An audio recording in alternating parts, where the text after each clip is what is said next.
இந்த தாக்குதலை அரசியலாக்குவதற்கு, அதே போன்று மதமாக்குவதற்கு ஆர்எஸ்எஸ் ஒருபுறமும், அரசியலாக்குவதற்கு பிஜேபி ஒருபுறமும், அதை ஆதரவாளர்கள் ஒருவரும் செய்து கொண்டிருக்கிறார்கள். நீங்க தான் ஒரு முஸ்லீமை கூட எம்பி ஆக்கல, ஒரு முஸ்லீமை கூட மத்திய அமைச்சராக ஆக்கல, இருந்தவங்களெல்லாம் விரட்டிட்டீங்க. அப்புறம் அப்படி இருக்கக்கூடிய நீங்கள் எப்படி முஸ்லீம்களுக்கு நல்ல சட்டத்தை கொண்டு வருவீங்க? இந்த 19 உயிர்கள் இழப்புக்கு யார் காரணம்? உள்துறையும் இராணுவத்துறையும். இந்த 2 பேரும் ராஜினாமா பண்ணியிருக்கணும். பம்பாயில் ஒரு தாக்குதல் நடந்துச்சு. காங்கிரஸ் உடைய உள்துறை அமைச்சர் என்ன செஞ்சார்? ராஜினாமா செய்தார். 25,000 பேர் பேசக்கூடிய ஒரு சமஸ்கிருதத்துக்கு பணம் ஒதுக்குறாங்களே, ஏன் கோடிக்கணக்கான மக்கள் பேசக்கூடிய தென்னிந்திய மொழிகள், தெலுங்கு இருக்கட்டும், தமிழ் இருக்கட்டும், ஏன் ஒதுக்கல? இதே விமர்சனம் வந்து காங்கிரஸை நோக்கியும் வரும்ல சார். அவங்களும் சென்ட்ரல் கவர்மெண்ட்ல இருக்கும்போது ஹிந்திக்கும் சமஸ்கிருதம் அதிகமாக நிதி ஒதுக்குனாங்கன்ற விமர்சனம் இருக்குல்ல. இராணுவமும் காவல்துறையும் யார் கையில் இருக்கு? மத்திய அரசு கையில் இருக்கு. அப்ப இந்த தவறுக்கு, இந்த பாதுகாப்பு குறைபாடுக்கு அவங்க தான் காரணம். டாஸ்மாக் ஊழல், அதுல 41 வழக்கு யார் மேல இருக்கு? அதிமுக மேல. 6-7 வழக்கு தான் திமுக. ஆனா இன்னைக்கு என்ன செய்யுது பிஜேபி? அது திமுக மேலே சுமத்த பார்க்குது. இந்த அரசுக்கு தவறான அறிவுரைகளை சொல்லிக் கொண்டிருக்கிறாங்க. நல்ல அறிவுரை சொல்லுவதில் கேட்கறது இல்லை. மாணவிகளை எரித்தவர்களை விடுதலை செய்தார்கள். யாரு? அதிமுக செய்யலையாது. எவ்வளவு பெரிய லாக்அப் டெத் அதிகம் பார்த்தா இன்னைக்கு அதிமுக தான்.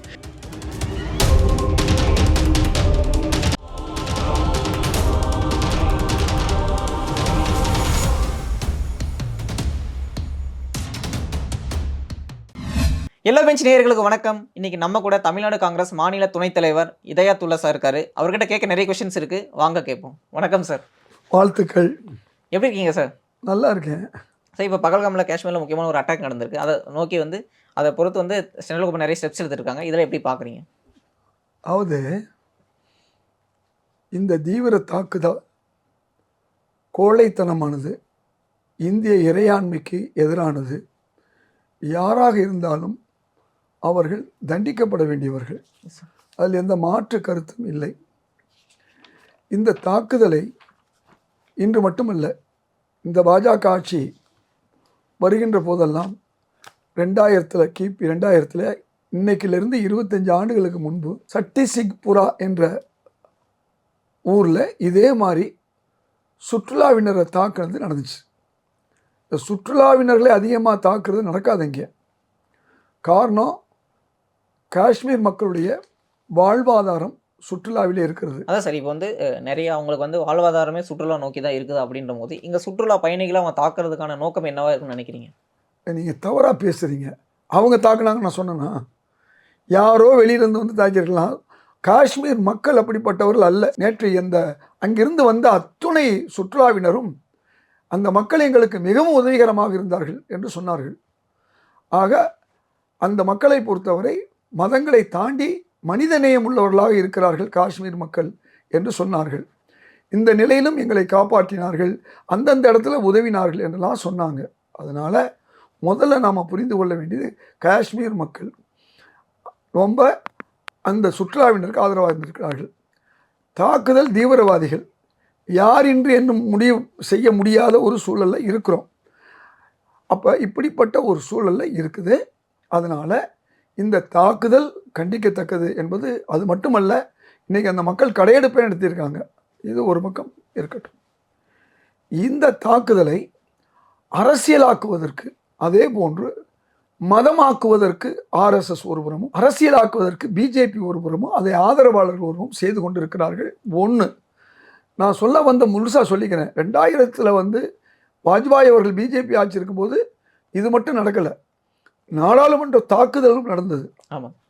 அந்த காலகட்டத்திலும் இன்றைக்கும் பல்வேறு தாக்குதல். இந்த 370 பயன்படுத்திய பிறகு ஒரு பெரிய மாநிலங்களில், அந்த மாநிலங்கள் முஸ்லீம்கள் அதிகமாக இருக்க ஒரே காரணத்துக்காக வேண்டி மாநிலங்களை உடைச்சி அதை சின்ன ரெண்டாக்கி, அதை ஒரு மாநில அந்தஸ்தை விட ஒரு புதுச்சேரி மாதிரி ஒரு டெரிட்டரி அந்தஸ்துக்கு கொண்டு போய் இந்த ஆட்சி பண்ணது. அந்த மக்கள் கோபத்திலையும் வருத்தத்திலையும் இருந்தாலும் கூட அமைதியாக இருந்து வந்தார்கள். ஆக இதுதான் அங்கே இருக்கக்கூடிய ஒரு முக்கியமான விஷயம். அடுத்த ஒரு முக்கியமான விஷயம் உங்களுக்கு, இந்த தாக்குதல்களை பொதுவாக பாஜக அரசு தனது தேர்தல் யுக்திக்கு பயன்படுத்தி கொண்டிருக்கிறது. அடுத்தது 2000 வாஜ்பாய் அவர்கள் அந்த நேரத்தில் அந்த தாக்குதலுக்கு பிறகு 2-3 இடங்களில் பாஜக மாநிலங்களில் ஜெயிச்சிச்சு. இதே மாதிரி காஷ்மீரில் இந்த ஆட்சி பாரதிய ஜனதா ஆட்சி மோடி ஆட்சி வந்த பிறகு ஊரியில் மிகப்பெரிய தாக்குதல், இராணுவத்தினரே தாக்கினார்கள். அப்போ அது மட்டுமல்ல, இராணுவ வீரர்கள் 41 பேர் புல்வாமா இடத்தில் தாக்கப்பட்டார்கள். சரியாக 1.5 மாதத்தில் தேர்தல், சர்ஜிக்கல் ஸ்ட்ரைக் பண்ணோம் அப்படின்னு சொல்லி அன்றைக்கு இந்தியாவில் இந்த 2014க்கு பிறகு 2024 அவங்க வந்து மைனாரிட்டியார் ஒரு ஆட்சியாக தான் இருக்காங்க. 240 இடத்துல இருக்காங்க. இதை விட மோசமாக அன்றைக்கி நடந்திருக்கும். காரணம் பணமதிப்பு இழப்பிலிருந்து, ஜிஎஸ்டியிலிருந்து. ஆனால் இந்த ஒரு தாக்குதலை, அந்த இராணுவ வீரர்கள் தாக்குதலை வைத்துக்கொண்டு அவர்கள் மீண்டும் ஆட்சியை பிடித்தார்கள். அந்த தாக்குதலுக்கு காரணம் அல்லது இதை தவிர்க்க வேண்டிய வேலையை பாஜக செய்ய தவறிவிட்டதுன்னு ஆர்எஸ்எஸ்ஐ சார்ந்த, பாஜகவை சார்ந்த சத்யபால் மல்லிக் என்று சொல்லக்கூடிய ஆளுநர் இந்த பாஜக அரசு மேலே தான் குற்றம் சாட்டினார். இதற்கெல்லாம் அவர்கள் தான் காரணம். இது ஒரு புறம். இன்னொரு புறம் தேவேந்திர சிங் என்று ஒருத்தர், அவர் தான் அப்சல் குரு வழக்கில், நாடாளுமன்ற தாக்குதல் வழக்கில் எங்களை காஷ்மீர்லேருந்து அழைச்சிட்டு வந்ததும் இல்லாமல் சில தீவிரவாதிகளை எங்களோட சேர்த்து வைத்தது இந்த தேவேந்திர சிங் தான் சொன்னாங்க. அதே மாதிரி புல்வாமா அட்டாக்லையும் அவர் பெயர் அடிபட்டது. அந்த புல்வாமா அட்டாக், இந்த தேவேந்திர சிங் பற்றி இவ்வளவு தூரம் அவர் வந்து பாஜகவுக்கு மறைமுகமாக உதவி இருந்தாலும் கூட இன்னைக்கு வரையும் அவர் மேலே எந்த நடவடிக்கையும் பாஜக எடுக்கலை. ஏன்னா அவர்களுக்கு ஆதரவாக இருக்கக்கூடிய ஒரே காரணத்தினால.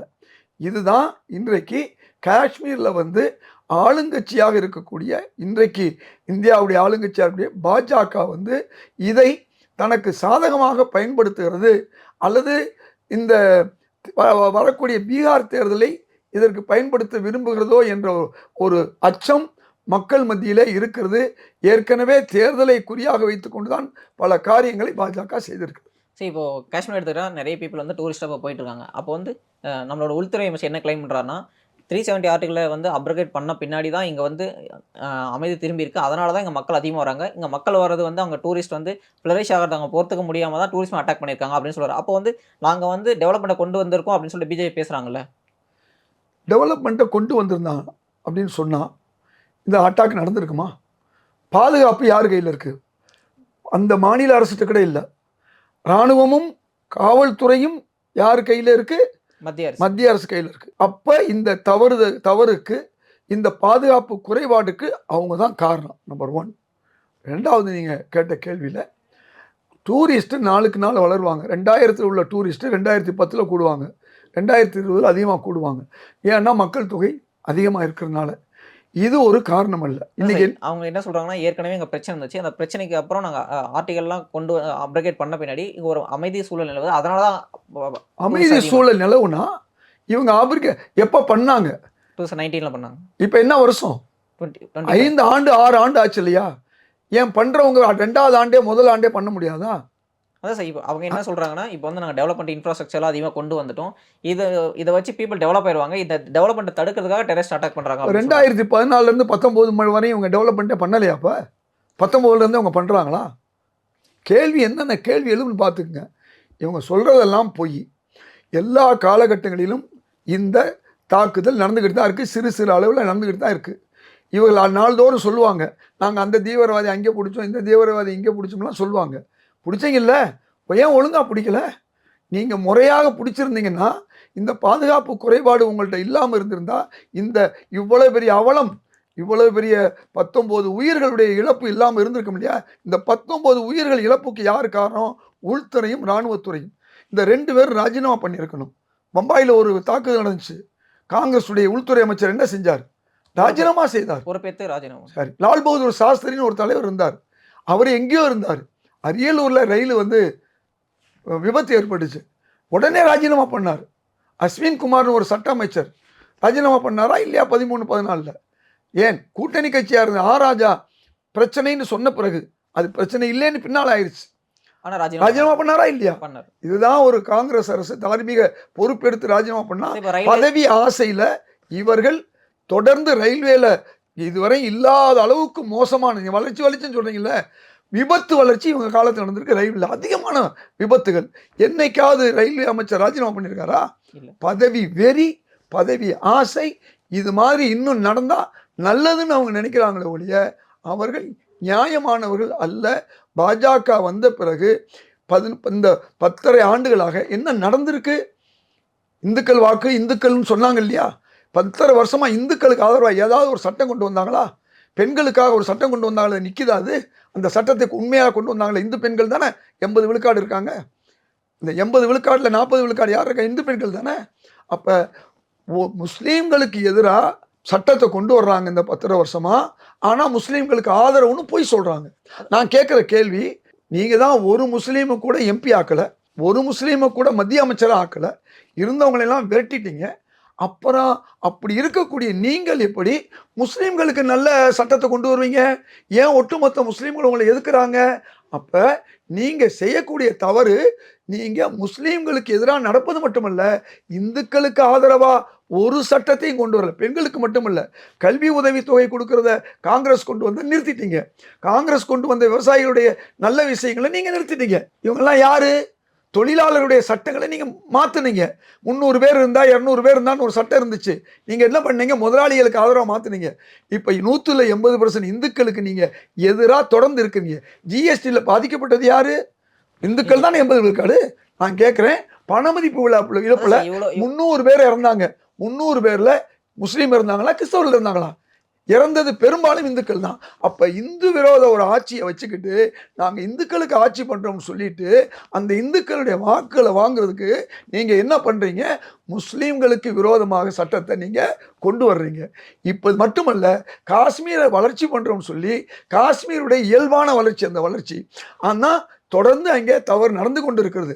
ஆனால் அந்த மக்களை நீங்கள் கேவலப்படுத்தீர்கள். எந்த அளவுக்குன்னா, நம்ம தொலைக்காட்சியில் இது பேசிக்கிட்டு இருக்கோம்னா இது நெட்டு மூலமாக தான் போகுது. அங்கே பல நேரங்களில் இந்த இன்டர்நெட்டை பேன் பண்ணிடுறாங்க. நேற்று முந்தா நாள் கூட அந்த டூரிஸ்ட் மக்கள் என்ன சொல்கிறாங்க? இந்த பேன் பண்ணதுனால நாங்கள் பாதிக்கப்பட்டோங்கிறாங்க. எங்கள் தகவலை சொல்ல முடியலைங்கிறாங்க. அப்போ பெரும்பாலான இந்துக்கள் தானே பாதிக்கிறாங்க உங்களுடைய தப்பான நடவடிக்கையில். இதுதானே உண்மை. அப்போ இதில் மத சாயம் ஏன் பூசுறீங்க? நான் ஒரே ஒரு கேள்வி கேட்குறேன். சோழருக்கும் பாண்டியருக்கும் சண்டை, 2 பேரும் ஒரு மதம் தானே. ஆமாம். அசோகருக்கும் கலிங்கருக்கும் சண்டை, 2 பேரும் ஒரு மதம் தானே. ஏன் ஒரு மதம் சண்டை போட்டாங்க? சோழருடைய படையிலையும் முஸ்லீம் இருந்தாங்க, பாண்டியர் படையிலையும் முஸ்லீம் இருந்தாங்க. மாலிகாப்பூர்னு ஒருத்தர் வர்றாரு, பாண்டியர் படையில் இருக்கக்கூடிய முஸ்லீம்களை கூப்பிட்டு நானும் முஸ்லீமும் நீங்களும் முஸ்லீம்ங்கிறாரு. அது மட்டுமல்ல, நானும் ஹிந்தி பேசுகிறேன், அதில் பெரும்பாலானவர் உருது பேசக்கூடியவர்கள். அந்த முஸ்லீம் படை, அந்த பாண்டிய படையில் இருந்தவங்க ஒரு பகுதியினர் தமிழ் பேசக்கூடியவர்கள். நம்மெல்லாம் ஒரு மொழி கேட்டதுக்கு என்ன சொன்னாங்க அன்றைய முஸ்லீம்கள்? நாங்கள் தமிழ் மக்கள், நாங்கள் பாண்டிய நாட்டுடைய விசுவாசி என்று தானே சொன்னாங்க. அப்போ முஸ்லீம்கள் இந்துன்னு சொல்லி பிளவுபடுத்துறதுக்கும் பிரிக்கிறதுக்கும் இந்த மாதிரி நீங்கள் ஒரு வேலையை நீங்கள் செய்கிறீங்கன்னா இன்னைக்கு மக்கள் பேசிக் கொள்கிறார்கள். சார், இப்போ இந்த விஷயத்தில் எடுத்துக்கிட்டா, இப்போ வந்து அட்டாக் நடந்திருக்கு, அதுக்கு எதிராக வந்து கவர்மெண்ட் வந்து நிறைய ஸ்டெப்ஸ் எடுக்கிறாங்க. அப்படின்னும் போது இப்போ ஷிம்லா அக்ரிமெண்ட்டோ இல்லை இண்டஸ் வாட்டர் ட்ரீட்டியை தடுக்கிறதுலாம் நீங்கள் எப்படி பார்க்குறீங்க? இப்போ காங்கிரஸ் சார்பாக இந்த வேலையை ஆரம்பித்து வச்சது யார்? காங்கிரஸ் கண்டனம் தெரிவிச்சிச்சு. மல்லிகார்ஜுன கார்கேங்கிற எங்கள் தலைவர் என்ன சொன்னார்? இது இறையாண்மைக்கு எதிரான கொலைத்தனமான தாக்குதல் என்று சொன்னார். நாங்கள் அரசோடு இருப்போம்னு சொன்னார். காங்கிரஸுடைய தலைவர் ராகுல் காந்தி இந்த தீவிரவாதிகள் நடவடிக்கை எடுப்பதில் நாங்களும் உங்களுக்கு ஆதரவாக இருப்போம்னு சொல்லியிருக்காங்க. ஆனால் எதையுமே கேட்காம சிந்து நதி பிரச்சனையை தேவையில்லாமல் கொண்டு வந்து அந்த மக்கள் என்ன செய்வாங்க? இந்தியா ஒரு தவறு நடந்தால், இந்தியா பல நேரங்களில் தவறு நடந்திருக்கு. இந்திய மக்கள் ஒட்டுமொத்தமாக தவறு பண்ணாங்களா? அல்ல அங்கே பாகிஸ்தான் மக்கள் தவறு பண்ணாங்களா? சிந்து நதி என்பது மக்கள் பயன்படுத்தக்கூடியது, தீவிரவாதி பயன்படுத்தக்கூடியது அல்ல. இப்போ கவர்மெண்ட் சைட்லேருந்து என்ன சொல்கிறாங்கன்னா, அங்கே வந்து ஏற்கனவே நமக்கு தேவையில்லாத ஒரு தீவிரவாதிகளை அங்கே வந்து ட்ரெயின் பண்ணி அனுப்பிட்டு இருக்காங்க. அப்போது நம்ம அவங்களுக்கு வந்து ஒரு பதிலடியாக இந்த மாதிரி ஸ்டெப்ஸ் எடுத்தால் தான் அவங்க வந்து இதெல்லாம் கண்ட்ரோல் பண்ணுவாங்க அப்படின்னு அவங்க அரசு சொல்கிறாங்க. அந்த மக்கள் செய்கிறாங்களா? கொஞ்சமாக சிந்திக்க வேணாமா? அந்த மக்கள் ஏதாவது பாகிஸ்தான் மக்கள் நல்லவர்கள், இந்திய மக்கள் நல்லவர்கள் யார் சொன்னா? இங்கேருந்து போன பாகிஸ்தானுக்கு போன தூதுக்குழு நிர்மலா தேஷ்பாண்டே, லாலு பிரசாத் யாதவ் பல பேர் போனாங்க. ஏன் பாஜகவுடைய பிதாமகர் அத்வானி என்ன சொன்னார்? ஜின்னாவையே புகழ்ந்தார். தெரியுமில்ல உங்களுக்கு? ஆமாம் சார். ஏன் புகழ்ந்தாரு? அங்கே போனவன தான் அங்கே உள்ள மக்களை பற்றியும் அங்கே உள்ள தலைவர்களை பற்றியும் உங்களுக்கு தெரியுது. இதே பிரதமர் என்ன பண்ணாரு? ஒரு பிரதமர் என்ன செய்யணும்? தகவல் கொடுத்துட்டு பாகிஸ்தானுக்கு போகணும். இவர் என்ன செஞ்சார்? ஏதோ ஒரு நாட்டுக்கு போயிட்டு திரும்பி வரும்போது சம்பந்தமே இல்லாமல் நவாஸ் ஷெரீஃப் வீட்டுக்கு போனார். மாம்பழமும் இதுவும் கொடுத்தாரு, எதுவும் கொடுத்தாரு, நம்ம சேலையும் கொண்டு போய் கொடுத்தாரு. இது தேவையே இல்லாமல் நீங்கள் ஏன் செஞ்சீங்க? அவங்க எதிரானவர்கள், அவர்கள் எதிரிகள்னு சொன்னால் ஏன் நீங்கள் அதை செஞ்சீங்க? செஞ்சுருக்கக்கூடாது இல்லையா? வரம்பு மீறி நீங்கள் ஒரு பிரதமர் போய் ஒரு நாட்டில் எந்தவித தகவலும் சொல்லாமல் போகலாமா? அன்றைக்கி எவ்வளோ பெரிய எதிர்ப்பு இருந்துச்சு. அப்போ நீங்கள் வேணா பாகிஸ்தானை தூக்கி தலையில் வச்சுக்குவீங்க, உங்களுக்கு வேணாம்னா பாகிஸ்தானை தூக்கி கீழே போடுவீங்க. இதுதான் உங்கள் இரட்டை நிலை கொள்கைன்னு சொல்கிறோம். அதை எதுக்கு காரணமாக சொல்கிறீங்க? இப்போ கூட நீங்கள் அரேபியா போகிறீங்கல்ல, உங்களுக்கு வரவேற்பு கொடுத்தாங்களா இல்லையா? கொடுத்தாங்க. இந்திய பிரதமருக்கு வரவேற்பு கொடுத்தாங்க. சரி, அங்கே எத்தனை லட்சம் இந்துக்கள் இருக்காங்க? அரபு நாட்டில் 10க்கு மேற்பட்ட நாடு, பஹ்ரைன், சவுதி அரேபியா, அமீரகம், இப்படி குவைத், கத்தார், இவ்வளவு நாடுகள் இருக்காங்களே, அங்கே பெரும்பாலானவர்கள் முஸ்லீம்கள் தானே. இந்துக்களை என்னைக்காவது அடிச்சிருக்காங்களா? இல்லை. உண்மை தானே? அப்போ அப்படி ஒரு பாகுபாடு பார்க்காத ஒரு முஸ்லீம்களை சமூகத்தை போய் இன்னைக்கு ஆர்எஸ்எஸும் அதன் அமைப்புகளும் இது முஸ்லீம்கள் காரணம், முஸ்லீம்கள் தான் அதை செஞ்சாங்கன்னு சொன்னால் எவ்வளோ பெரிய ஒரு அபத்தமான ஒரு விஷயம். அதான் சார், இந்த அபத்தத்தெல்லாம் மக்கள்கிட்ட கொண்டு போய் சேர்த்து அவங்கள வந்து அவங்க தப்பு உணர வச்சாதானே மக்கள் வந்து ஓட்டு போடுவாங்க. அதை வந்து காங்கிரஸ் செய்யலையோ அப்படின்ற விமர்சனம் உங்க மேலே இருக்குல்ல? இருக்கலாம். நாங்கள் செய்ய வேண்டிய கடமையை எங்களால் செய்கிறோம். இன்னும் சிறப்பாக செய்யணுங்கிறதுல எந்த மாற்று கருத்தும் கிடையாது. காங்கிரஸில் வந்து இன்னும் வலிமையாக தலைவர்கள் இதை பேசணும். ஆனால் அதிர்ஷ்டவசமாக எங்கள் தலைவர் ராகுல் காந்தி அவர்கள் இன்றைக்கு பாஜகவை மட்டும் எதிர்க்கலை. இந்த பாஜக தான் இந்த அவ்வளவு கொடூரங்களுக்கும் காரணமான பாஜகவை பின்னிருந்து இயக்குவது ஆர்எஸ்எஸ் தான். அந்த ஆர்எஸ்எஸ் உடைய கொள்கை தான் என்று இன்னைக்கு ராகுல் காந்தி அவர்கள் இன்னைக்கு ஆர்எஸ்எஸ் தொடர்ந்து எதிர்த்து கொண்டிருக்கிறார். பாகிஸ்தான் பிரிவினை உருவாக்குனது யாரு? பாகிஸ்தான் பிரிவினை வேணும் என்று ஜின்னா கேட்பதற்கு 2 வருடங்களுக்கு முன்பாக 1938 தீர்மானம் போட்டது ஆர்எஸ்எஸ். அன்றைக்கு சுதந்திரா கட்சியில் இருந்த ராஜாஜி அதை ஆதரித்தார். காங்கிரஸுக்கு விரோதமாக காங்கிரஸ் எதிர்த்தது, ஆதரிச்சது யாரு? ஆர்எஸ்எஸும். இன்னைக்கு பாகிஸ்தான் இன்னைக்கு பிரிஞ்சு போனதுக்கு யார் காரணம்? ஆர்எஸ்எஸ் காரணம். அவரை ஆதரித்த சுதந்திரா கட்சியில் இருந்தக்கூடிய ராஜாஜி அவர்கள் காரணம். ராஜாஜியை நான் போற்றுவேன், அவர் அறிவு மிக்கவர். ஆனால் யானைக்கும் அடிசருக்கும் என்ன நடந்துச்சா இல்லையா? அப்போ இன்னைக்கு போய் அகண்ட இந்தியான்னு பேசுகிறீங்களே, ஏற்கனவே இருந்த அகண்ட இந்தியாவை பிரித்தது ஆர்எஸ்எஸ் தானே.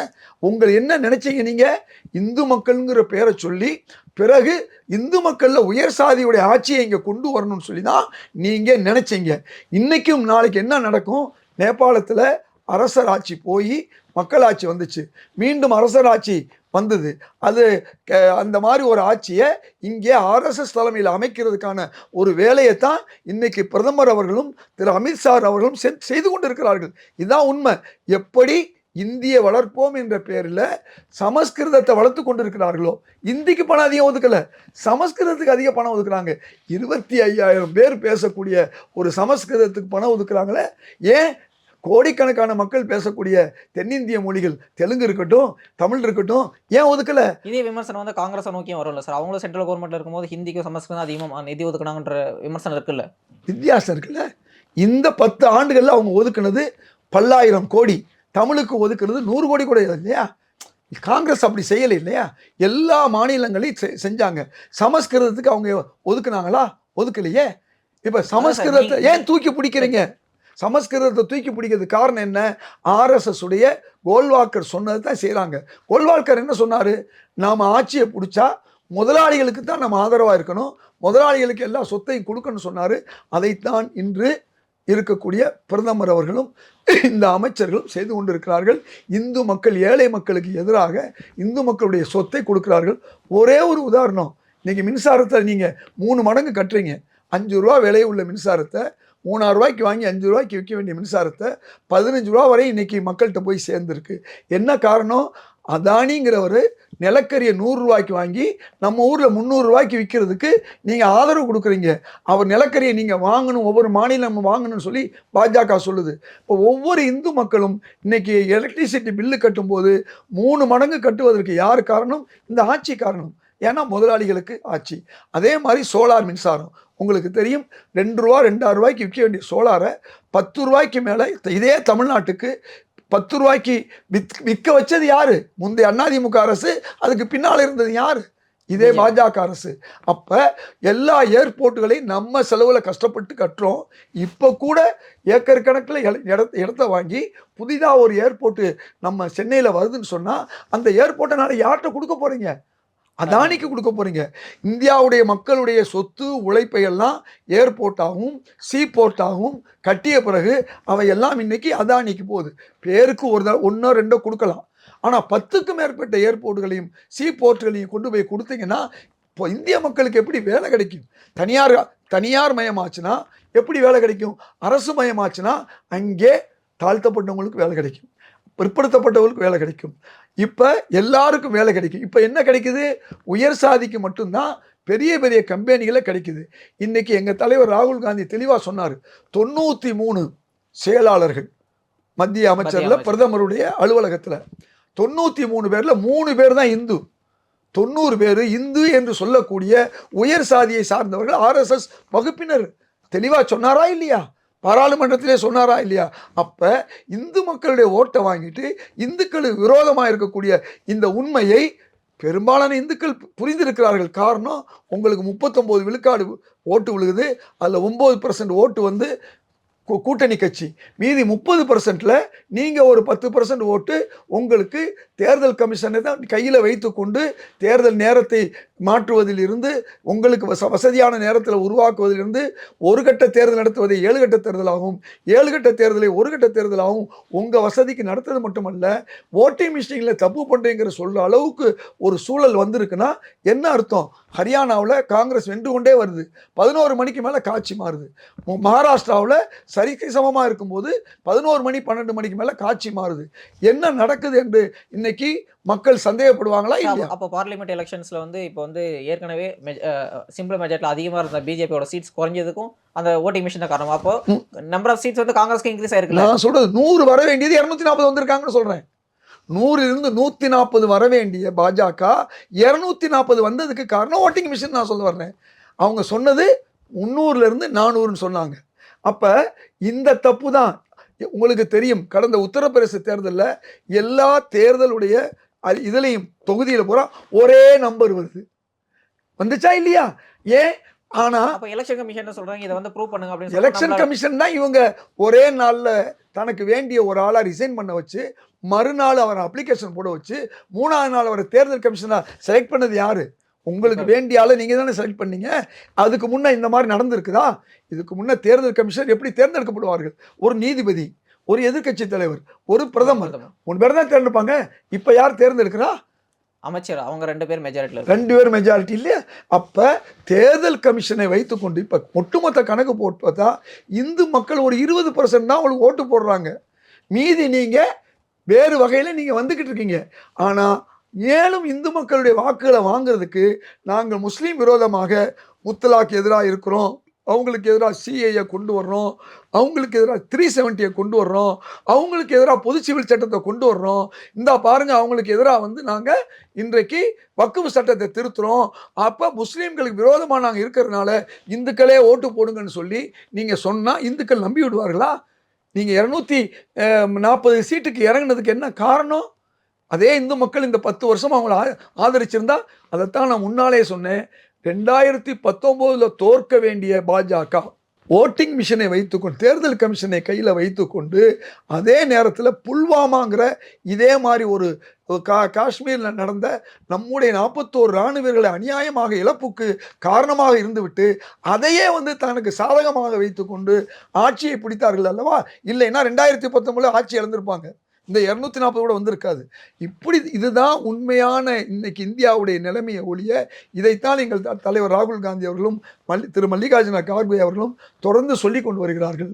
சார் அதான் இப்போ கவர்மெண்ட் எடுத்துக்கிட்டா ஒரு ஒரு பிரச்சனை நடந்திருக்கு அப்படின்னும் போது இப்போ வந்து காங்கிரஸ் கவர்மெண்ட்ல இருக்கும்போது என்ன ஆச்சுன்னா அவங்க வந்து பொறுப்பேற்றுட்டு பதவி எடுக்கிறாங்க. அந்த பதவி அந்த பதவி வந்து இங்க வந்து துறக்க மாட்டிருக்காங்களே, ஏன் என்ன ரீசனா இருக்கு? அதுதான் பதவி வெறி. இந்த ஆட்சியை விட்டுறக்கூடாது. இந்த ஆட்சியை அடுத்து ஆர்எஸ்எஸ் தலைவரை குடியரசு, அதாவது ஜனாதிபதி ஆட்சியை உருவாக்கி ஆர்எஸ்எஸ்ஐ ஜனாதிபதியாக இன்னைக்கு இருக்கக்கூடிய ஆர்எஸ்எஸ் தலைவர் யாரு? திரு மோகன் பகாவத். அவரையோ அவரை சார்ந்த சித் பவன பிராமணர், அதான் சார் இப்போ வந்து இந்த நான் பதவி சொல்லி முடிச்சுக்கிறேன், சித் பவன பிராமணர் தான் வருவாங்க. வேற யாரும் ஆர்எஸ்எஸ் தலைவர் வர முடியாது. அவர்களை வைத்துக்கொண்டு நாளைக்கு இந்த இந்தியாவுடைய ஒட்டுமொத்த ஆட்சியை உயர் சாதி ஆட்சியாக மாற்றுவதற்கான ஒரு முயற்சி செய்கிறார்கள். அந்த முயற்சியில் வெல்வார்களா இல்லையா என்று காலம்தான் பதில் சொல்லும். சரி, இந்த விமர்சனம் இப்போ பதவி வெறி என்ற விமர்சனம் வந்து இங்க வந்து தமிழ்நாட்டில் வந்து ஆளுங்கட்சியாக இருக்கிற திமுகவுக்கும் பொருந்துமா? ஏன்னா இங்க வந்து கள்ளச்சாராயத்தால் நிறைய பேர் உயிரிழக்கும் போது இங்கே வந்து பதவியிலேருந்து இறங்கல. அருமையான கேள்வி. உண்மை என்ன? கள்ளச்சாராயம் என்பது குஜராத்தில் அதிகமாக செத்துருக்காங்களா, தமிழ்நாட்டில் செத்துருக்காங்களா? குஜராத்தில் அதிகமாக செத்து. குஜராத்தில் அன்னைக்கு முதல்வராக இருந்த மோடி விலகினாரா? இல்ல. இன்னைக்கு மாநிலங்களுடைய அதிகாரத்தை நீங்க விமர்சனம் வைக்கிறது வந்து சென்ட்ரல் கவர்மெண்ட்டோ இல்ல உங்களோட எதிர்க்கட்சியோ கூட்டணி கட்சியை தூக்கி நீங்க இந்த விமர்சனம் வைக்க மாட்டீங்களே. நாங்க வேலை 8 மணி நேர வேலையை 12 ஆக்கும்போது காங்கிரஸ் எதிர்த்தது உங்களுக்கு நன்றாக தெரியும். பஸ் கான்ட்ராக்ட் பஸ் லேபர் கொடுக்கும் பொழுது, கான்ட்ராக்ட் லேபர் கொடுக்கும்போது காங்கிரஸ் எடுத்துச்சு. அதே மாதிரி இந்த உங்களுடைய மலத்தை வீசினார்கள் தண்ணி தொட்டிலேன்னு சொல்லும்போது அதையும் காங்கிரஸ் எதிர்க்க வேண்டிய விஷயத்தை எதிர்க்கும், ஆதரிக்க வேண்டிய விஷயத்தை ஆதரிக்கணும். இன்னைக்கு பல நல்ல திட்டங்களை இந்த கவர்மெண்ட் கொண்டு வந்தால் அதை ஆதரிக்கலைன்னா அதுவும் மிகப்பெரிய குற்றமாக மாறிடும். அந்த குற்றத்தை செய்யக்கூடாது. எங்களை பொறுத்தவரை இப்போ கேள்வி என்னன்னு சொன்னால், கள்ளச்சாராயம் என்று நீங்கள் சொன்னீங்கன்னா எல்லா மாநிலங்களிலும் நடக்குது, புதுச்சேரியில் கூட நடக்குது. இப்போ கள்ளச்சாராயத்தை தடுக்கிறது ரொம்ப முக்கியமான விஷயம். ஆனால் அதை வந்து ஒழுங்காக ஹேண்டில் பண்ணாத கவர்மெண்ட் நம்ம கிரிட்டிசைஸ் பண்ணலாம். அதை நம்ம காங்கிரஸ் கூட்டணி கட்சி வந்து கிரிட்டிசைஸ் பண்ணுறதுதான் மிகப்பெரிய பிரச்சனை. இந்த ஆட்சிக்கு இந்த ஆட்சிக்கு இன்னும் வித்தியாசம் தெரியுமா உங்களுக்கு? தூத்துக்குடி விஷயத்தில் லாக்அப் டெத்து நடந்துச்சா உங்களுக்கு தெரியுமா இல்லையா? ஆமாம் சார். அடுத்து தூத்துக்குடியில் உங்களுக்கு 13 பேர் நம்ம தமிழர்கள் தானே சுடப்பட்டார்கள். சுட்டது யார்? அந்த ஆட்சி தானே. எனக்கு நான் பார்க்கவே இல்லை, எனக்கு தெரியும் சொல்லி இந்த மாதிரி இருந்த ஒரு ஆட்சி வேற, மறுநாளே நடவடிக்கை எடுக்கிற ஒரு ஆட்சி. எந்த விஷயமா இருந்தாலும் மறுநாளே நடவடிக்கை எடுக்கக்கூடிய ஆட்சியாக இந்த ஆட்சி இருக்குது. முந்தைய அதிமுக ஆட்சி எங்களுக்கு தெரியாது, நாங்கள் டிவியில் தான் பார்த்தோம். அதே மாதிரி தருமபுரியில் உங்களுக்கு நன்றாக தெரியும், பஸ்ஸில் மாணவிகளை எரித்தவர்களை விடுதலை செய்தார்கள். அவர்கள் யாரு? அதிமுக செய்யலையாது. எவ்வளோ பெரிய லாக்அப் டெத்து அதிகம் பார்த்தா இன்னைக்கு அதிமுக தான். இன்னைக்கு வந்து சாராய ஊழல் இப்போ வந்திருக்கு இல்லையா, டாஸ்மாக் ஊழல், அதில் 41 வழக்கு யார் மேலே இருக்குது? அதிமுக மேலே. 6-7 வழக்கு தான் திமுக. ஆனால் இன்னைக்கு என்ன செய்யுது பிஜேபி? அது திமுக மேலே சுமத்த பார்க்குது. அதனால பிஜேபியும் அதிமுகவும் தமிழ்நாட்டுக்கு எதிராக இருக்கிறது நமக்கு நல்லா தெரியும். நிதி கொடுக்காதிலிருந்து, மொழி பிரச்சனையில் இருந்து, தமிழ்நாட்டுடைய வேலைவாய்ப்பு பிரச்சனையிலிருந்து, நீட்டில் இருந்து, எல்லா விஷயத்திலும் யார் எதிராக இருக்கா? நீட்டை வந்து கொண்டு வந்தது யாரு? நீட்டு காங்கிரஸ் கட்சி ஆட்சியில் என்ன சொன்னாங்க? எந்த மாநிலம் விரும்பலையோ அந்த மாநிலம் இல்லைன்னு சொன்னதுனால 2014 2017 வரை நீட்டு தமிழ்நாட்டில் இல்லை. ஜெயலலிதா அவர்கள் கூட கொண்டு வரல. கொண்டு வந்தது யாரு? பாஜகவுடைய உத்தரவின் பேர் எடப்பாடி பழனிசாமி.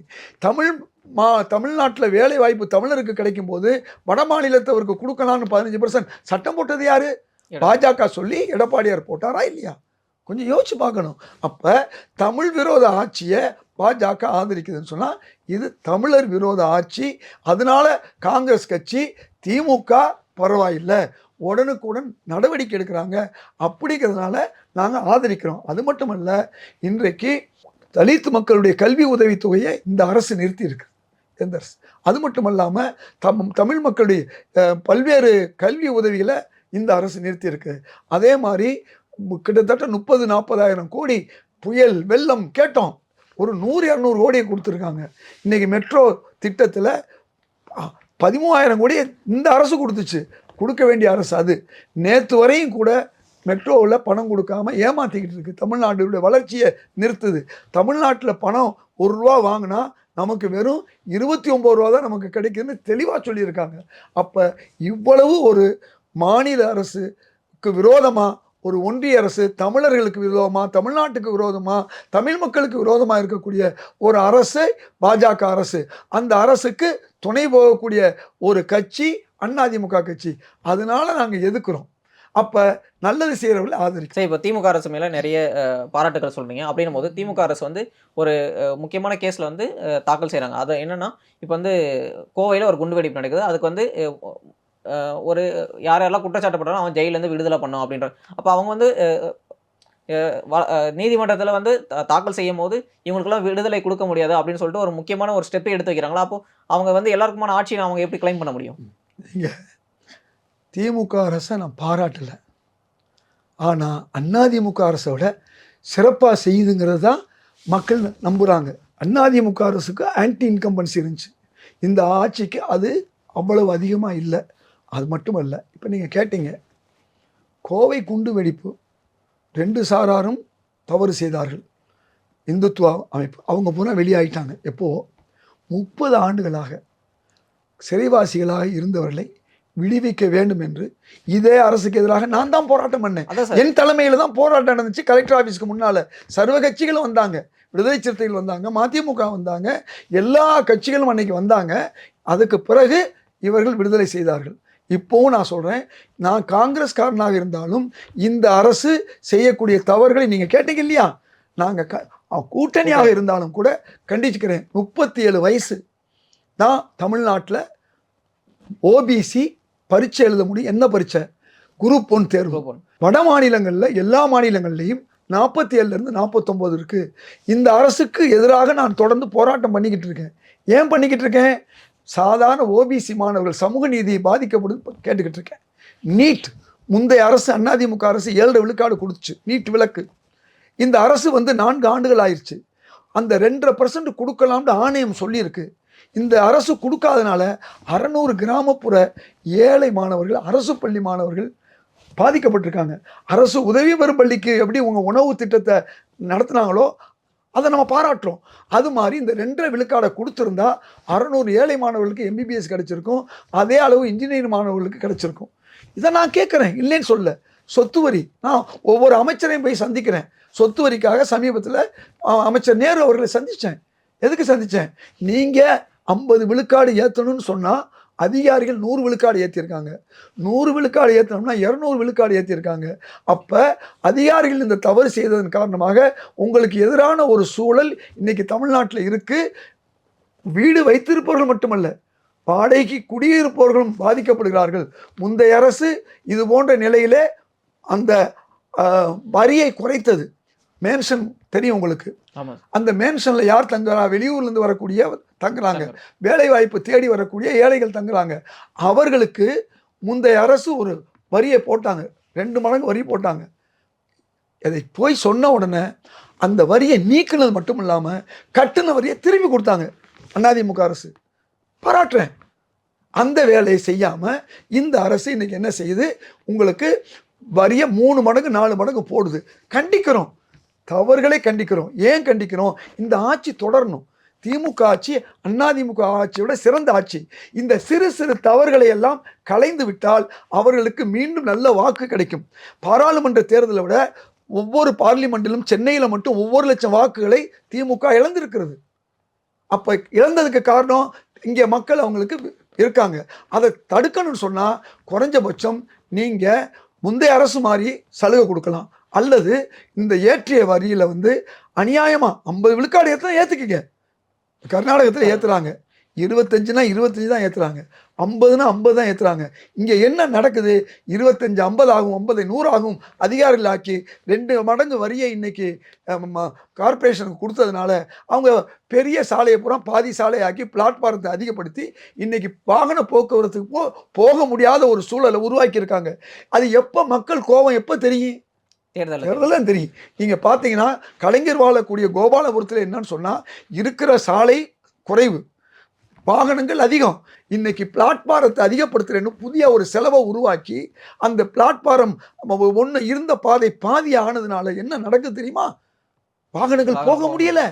அப்ப இந்த அரசுக்கு தவறான அறிவுரைகளை சொல்லி கொண்டிருக்கிறாங்க. நல்ல அறிவுரை சொல்லுவதில்லை, கேட்கறது இல்லை. இதைத்தான் நாங்கள் சொல்றோம். நீங்க சொல்ற மாதிரி திமுக அரசு நாங்கள் பாராட்டலை, ஆனால் ஆதரிக்கிறோம். ஏன் ஆதரிக்கிறோம்? அதிமுக அரசை விட இது நல்ல அரசுன்னு ஆதரிக்கும். அதே நேரத்தில் திமுக அரசு செய்யக்கூடிய தவறுகளை சுட்டி காட்டுகிறோம். நானே அதுக்கு ஒரு உதாரணம். கடந்த மாதம் 2 மாதத்திற்கு முன்பு ராஜரத்னம் ஸ்டேடியத்தில் நான் போராடினேன். இந்த ஆட்சிக்கு ஒரு அறிவுறுத்தலாக நான் போராடினேன். ஹஜ் இல்லம் இந்தியா முழுக்கும் எல்லா மாநிலங்களிலும் அரசு ஹஜ் இல்லம் இருக்கிறது. கேரளாவில் 2 ஹஜ் இல்லம் இருக்கிறது. அதனால தான் சிறுபான்மை மக்களுடைய வாக்கு உங்களுக்கு காங்கிரஸுக்கும் மற்ற கட்சிக்கும் போகுது. இன்னைக்கு பாராளுமன்றத்தில் அதிகமான இடங்கள் எடுக்கிறாங்க. நீங்கள் என்ன பண்ணுறீங்க? 4 வருஷமாக விட்டுட்டு இப்போ அனௌன்ஸ் பண்ணியிருக்கீங்க, பணம் ஒதுக்கியிருக்கீங்க. ஆனால் இன்னைக்கு வரை நான் கேள்விப்பட்டது வேலை நடக்கலை. அப்போ கண் துடைப்பு வேலைகளை மக்கள் கண்டுகொள்வார்கள். அதனால இந்த அரசு நீடிக்க வேண்டும் என்று நாம் விரும்புகிறோம். இந்த அரசு நீடிக்க வேண்டும் என்று சொன்னால் இது போன்ற நல்ல ஆலோசனைகளை எடுத்துக்கொள்ள வேண்டும். ஸோ உங்கள் நேரத்தை ஒதுக்கி நிறைய கருத்துக்களை தெரிவித்தமைக்கு ரொம்ப ரொம்ப நன்றி சார்.